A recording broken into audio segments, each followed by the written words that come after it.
Chimchar! Chimchar! I will travel across the land, searching far and wide. Chimchar! To understand the power that's inside. Hello, peoples of the internet. As the title shows, this is the story of how a little fire chimp takes on the entire Sinnoh region. We'll be playing through Pokemon Platinum, which I chose specifically for this run because I felt like it. This challenge was brought about when I started playing through this game, and I thought, I don't want to have to raise a whole team without EXP share on. That sounds like work. Then I thought, with the inevitable release of Diamond and Pearl remakes coming soon, might as well have some new content on the Sinnoh region, so hopefully I can ride that algorithm and be seen by a few people when the time comes. Also, I thought it'd be funny.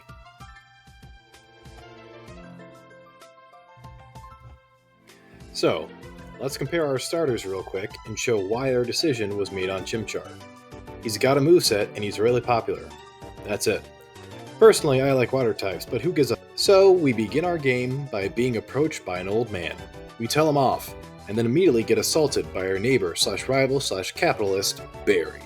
Together, we decide to give the physicists of the Pokemon universe a middle finger and run so fast through the grass that we don't get attacked by any Pokemon. But, lo and behold, the old man comes back for more, and in retaliation, we rob him and his grandson. It's here that I get my precious little Primeape, Kyle, the soon-to-be king of the world.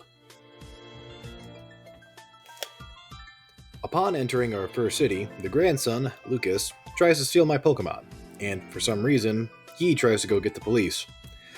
Instead, a grown man approaches us, and informs us that there are a gang of bad people around, and that we are to report any and all suspicious people to him. While trying to inform him that I am currently engaged in conversation with one, he changes the subject to notify us that there is a contest in town which involves tracking down grown men dressed as clowns, and it's an unavoidable side quest. Right before we escape Tutorial Town, our rival stops us to have a battle. After playing Janitor, we make our way to Orborg Town, where we are introduced to the gimmick of this generation, missing gym leaders. After finding the guy and telling him to go do his job, we roll up and burn his creatures alive, which gives us our very first gym badge, and the TM Stealth Rock, which we could use later for some of the harder battles. Since we have the first gym badge, that means we can now learn HM Rock Smash, but since that move sucks, we're going to pick up our first HM user, Machop. After making our way back to Tutorial Town, we find that the old man and his grandson we mugged earlier are getting mugged by some spacemen. It must really not be their day. Side note, besides Cynthia, Team Galactic grunts are what make this generation. Seeing the opportunity for prize money, we proceed to mug the whole lot. Shortly after we arrive in Flower Town, and immediately leave because nothing is there. We head off to the Valley Windworks to save a little girl's father, and after defeating Commander Mars and her obese cat, we get a cast form as thanks. Wait, wrong game. We soon enter Eterna Forest, where we meet some lady with an overleveled Chansey asking us to be her escort through the woods. We agree, and after some level grinding and mandatory devil battles, we split the party with her broken promise that we'll meet again. And on our way out, we find an old mansion that looks like not our problem, so we continue to the next city. Upon entering Eterna City, we go straight to the gym to find out the deep story of this city's gym leader. It's that she's standing outside and blocking the door, only immediately to go back inside when you talk to her. Here comes what I describe as a massacre, using only our starter, who at this point is almost twice the level of the gym trainers. We burn the gym to the ground, with the only notable events being is that the leader also used a starter, and how forgettable this gym is if you chose Chimchar. Something I didn't plan on was the TM given to us for our victory, Grass Knot, one of the few TMs Chimchar can learn. Fun fact, all the starters in this generation can learn Grass Knot. It's almost like the developers thought some stupid kid would try and beat the game only using their starter, and would need to learn about type coverages. Immediately after, Barry shows up and points us towards the Exposition, where we see some Oompa Loompa looking dude checking out a statue. But then, we are rewarded for our journey so far by having the champion of this region show up and vaguely talk to us. Shortly after our gym victory, we prepare for the journey ahead of us by catching the god of this region, Bidoof. as our next indentured servant. We are then sent on another father fetch quest to bring back the bike owner. You think Team Galactic was a father stealing group rather than a Pokemon stealing group for how many dudes I have to save. Actually, if you think about it, that'd be pretty awesome. You live in this world and a group of guys calling themselves Team Galactic claim to steal Pokemon, which in turn scares away all the little kids, and they abduct the dads in the region for an epic bros night. Anyways, we enter the first Galactic hideout, and immediately are approached by the International Police, who says that as a 10-year-old kid, we are completely capable of bringing down a criminal organization, while he stays on the sidelines. We went to the top to become more stupider when we fought Commander Jupiter, and just like the kids on the playground, we burned her and her mom. Afterwards, we were given our bike, so now we have the right to drive on the road without a helmet and go 30 under the speed limit.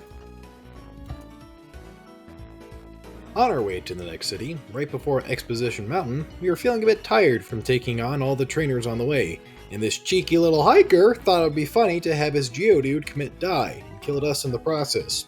Still not mad about it. Head back to Orbert Town and head to the cave system just to the left. Now that we have a bike, we can make those slope jumps inside and get a new TM for our starter, Brick Break, a much better fighting type move compared to Rock Smash. We arrive at Hearthome City and get assaulted by a Baneri. We then find a fisherman who gives us a tour of the third gym city for some reason. We get to the gym and uh-oh, gym leader isn't there, shocker. So we go to the other big building in this town and find our mom, who gives us a dress for some Pokemon competition. We then go and sell that for drug money. We also find the gym leader who's just sitting there, and she's like, oh yeah, I guess I can go do my job. We go and play Exorcist and defeat the Ghost Leader, who gives us the amazing TM Shadow Claw. This move is a high physical damaging move to begin with, but it also has a high critical hit chance. So we put that on the chimp and go on our merry way. Is what I would say if Barry just let us through. He has to go and whip out his newly evolved starter. There is a 9-level difference between us, and all I can say is fuck! Let's take this moment to explain something about the Gen 4 games. In these games, there exists something called Lactum, or Let's All Crit the Monkey. For mostly all Pokemon games, when your cheating device allows for save states, the opposing trainers have a small chance to switch the moves they picked, and an even larger chance to not get the crit that just killed your Pokemon. In this generation, that doesn't exist. On the second turn of that battle, if you engage from straight on and one-shot the bird, you will get hit by a crit stab move from Barry. At least in my experience. The only way to re-roll what will go down is if you force the interaction from a different side of the trainer, changing the in-game tick time in which the battle started, allowing for some differentiation to take place. The Lactum effect is so weird that in some battles, both myself and the opposing trainer were set for crits on the nth term of battle if we took the same steps in either having the same moves follow in succession or spamming Shadow Claw 3 times and having it always crit the third time against the same Pokemon. It's somewhat hard to explain, and I have footage to show which might make it easier to see what I'm getting at, but that all depends on if I'm actually showing it in the background or not while this explanation takes place. Anywho, after suffering multiple defeats to this mophead multiple times in a row, I was brought to 2 options. The first was to go and overlevel my Kyle, so that we could withstand 2 Bubble Beams, which would most likely result in me sweeping the rest of this game with no major issues, or learn how to use X battle items. I chose the latter, which after 16 years of playing Pokemon led me to use my very first X items. And after taking 3 minutes to read the description on something I thought was going to be way more complicated, I juiced up my Chimchar with X special defense and just scraped by Barry and his stupid penguin. Along this next path, I came across the breeding village, which gave me some nostalgia as I quickly drove through it. I also came across a cave system, which I explored to find the HM Defog, which I never once used. It was around this time that double battles became more rampant, and due to the fact that Chimchar was one-shotting everything we fought, and the wild Pokemon AI is Hop, my Bidoof evolved into a freak. What was interesting was that there is a pair of trainers I had a hard time beating due to status conditions, leech seed, and bad type matchups.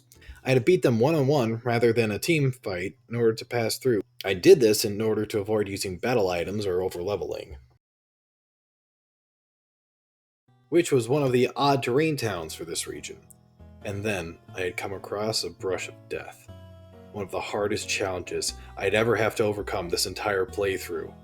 The best part was, he was following the other gym leader's traits so hard he was in another town. But we'll get to him later. I entered the fighting gym, and to my surprise, the fighting type leader was actually there, without me having to go do some fetch quest. I proceeded to work out in the gym-themed gym, and fought leader Maylene, who had this gen's Pokemon, Lucario, who is a steel type, who is my bitch. So, I won the next badge. It was here that the grandson developed Stockholm Syndrome and told me I had to come meet some spacemen. Unfortunately, I accepted. After defeating the help, I entered a garage where the international police approached me, and together we robbed Team Galactic, which in turn got me HM Fly, yet another move Chimchar can't learn.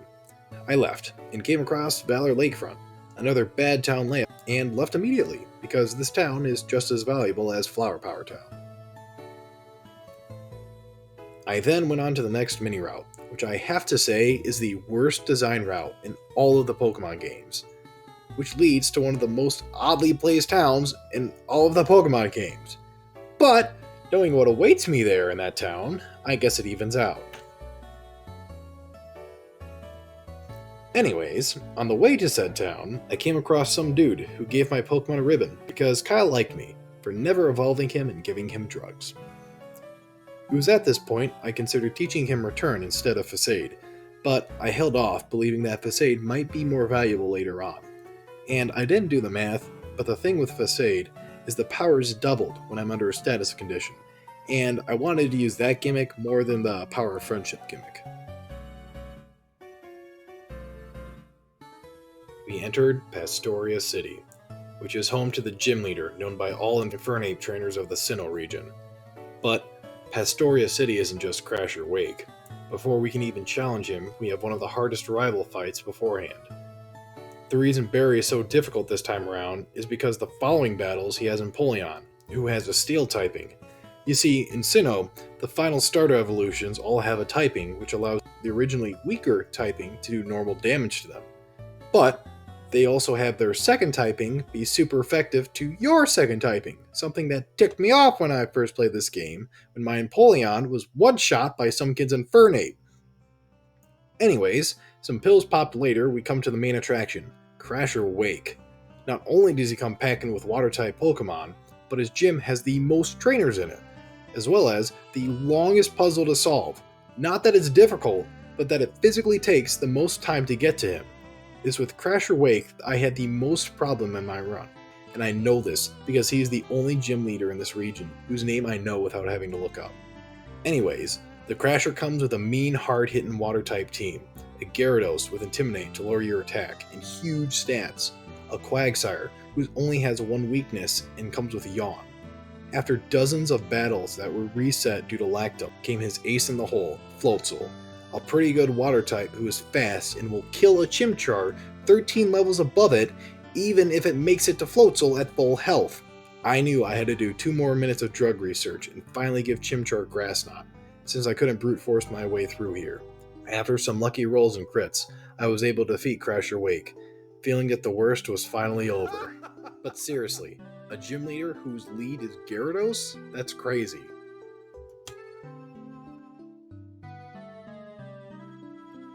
Cynthia showed up to congratulate me and told me it was time to meet her family. With things getting serious, I made my way through the foggy hillside guarded by ducks and made it to her grandmother's town.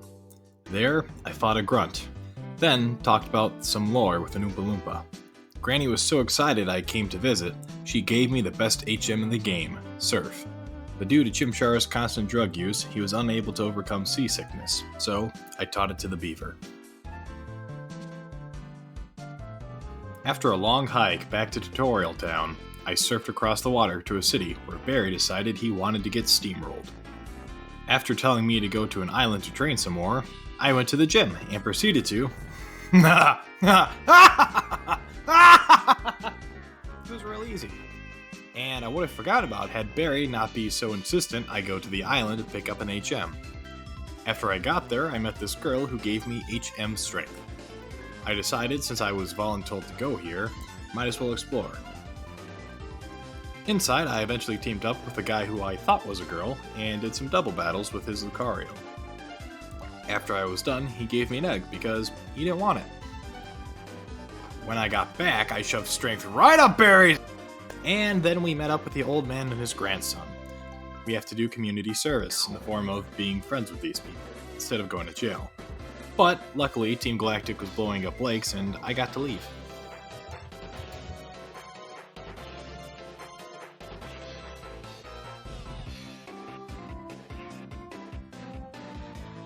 Before I left, I went and caught a Starly in the wild, with no plans to return it, because I was tired of walking everywhere, and I knew a fetch quest was coming. Upon arriving at Lake Valor, I fought Commander Jupiter because she had kidnapped a Pokemon by capturing it in the wild and having no plans to return it. Then I went to Lake Verity and watched the old man and his kid get mugged. I soon got bored and went north to find the next gym leader. As I was trekking through the snowy path, I was thankful I was wearing appropriate clothing all this time. Just think of some other universe out there where I was an idiot. Anyways, right before the blizzard picked up, the fighting-type gym leader decided she needed to abandon her gym and go to the next gym so that she could be in the Pokemon Center the whole time. Anyways, we made it to the Ice Gym, and similarly to the Steel Gym, we got the badge. Then we got some therapy when Team Galactic mugged Barry. We decided to go thank them, so we headed to their HQ and infiltrated it. There, we learned that the Oompa Loompa looking fellow was actually Willy Wonka level, and that he had used the Pokemon they captured to fabricate the segue between the gym challenge and the guy in the box art. So I was pushed to Mount Exposition once more to finish off the bad guy plotline. It was there that I came across Cynthia and Willy Wonka having a discussion, but I was too busy looking at those two large round portals which dragged some dragon-looking fools to us. They were wrapped in chains, and just as I was beginning to question the game's ESRB rating, a shadowy figure slithered into the world and abducted Mr. Wonka. Cynthia said we were going in, so I said, how deep? We then entered the slow-paced nausea land, and completed puzzles with those fairies I freed earlier. Then, Willy Wonka bared his teeth, and Cynthia told me to go take care of it. And I was like, no problem, we'll just... SHIT! He was the first fully evolved team with a type spread, and had a Gyarados with Earthquake! So I did what any 10-year-old child with a weak pet would do, and used some drugs at the appropriate times until I brute forced my way through. I then killed the hentai.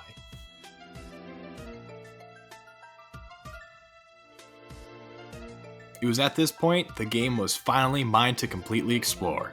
I wasn't going to be dragged into any more unnecessary dialogue. It was me versus the 8th gym, then the Elite Four, then the champion. And not even before I entered the final town, I was stopped by some random Elite Four puke who told me to go fight the gym leader because he was bored. Great. So for the last time, I went and found the only other large building in town, which was a lighthouse, reminding me I still had to go get the medicine for Jasmine Zampharos. Wait, wrong game. Wait, right game! And then I killed the gym leader, and forgot to save properly, so I got to fight him all over again. I made it past the waterways and made it to Victory Road. After fighting my way there, I finally made it to the Pokemon League. Where, if you think about it, I could have just used walk-through walls to get there and then rare candied my Chimchar up to the appropriate level and have little difference on the video overall. But anyways, before I could fight the Elite Four, Bear decided to stop me one last time, and we had the hardest fight yet. But at this point, I had the power of drugs on my side, so with well-timed pills, I was able to take him down. Finally, I was able to take on the League. First off was some idiot who thought Bug-type Pokemon made for a good team, and so I beat him without using any of the pills. Sadly, Chimchar started going through withdrawals, so in the fight against Agatha, the Ground-type user, he got the full treatment. So the majority of this battle was actually spent taking chip damage from Sandstorm and healing back up. After some resets due to Lactum, we finally beat her and advanced to the next trainer. Here comes the Afro Puke from earlier. And he uses a starter type for his team, something we may never see again. Facade came in full effect during this battle because we got poisoned. And then I beat him. Next came the forgettable Psychic one, and he died first try. No drugs needed. Then it was finally time to face my Cynthia as the last obstacle for our run. And only one thing was going to stand in our way. Battle animations. I went this entire time with them off, but now was the time to turn them back on. And after 4 turns, I remembered how slow this game actually played, and found out actually how many drugs we had Chimchar taking. I reset and started the fight again, with battle animations off. First came Spiritomb, who altered between Dark Pulse and Shadow Ball, and consistently dropped our special defense when it used Shadow Ball. So, we had 1 guard spec. After getting off 2 successful special defenses, we popped it, which prevented our stats from dropping long enough so we could buff our special defense the rest of the way and take him out. Next came out Milotic, who would have taken us out easily had we not been so buff! We took our time and fully stacked our defense up so we could tank Garchomp's Earthquake. But then I had an idea. Why do we have to skimp by when we could destroy? So I spent the time fully stacking all of Chimchar's stats, so we had 1 tiny monkey roided to the max. We then proceeded to decimate Cynthia's team, including one-shot our Garchomp. And we did it! We beat the Pokemon League using only Chimchar, and were immortalized into the Hall of Fame. Our final level was 81. Our moveset was Shadow Claw, Flamethrower, Facade, and Grass Knot. Did I come over-prepared for this challenge? Yeah. Did I do it on a win? Yeah. Will I do this again when the remakes come out? I just might. But in the meantime, I hope you enjoyed watching, and have a good one.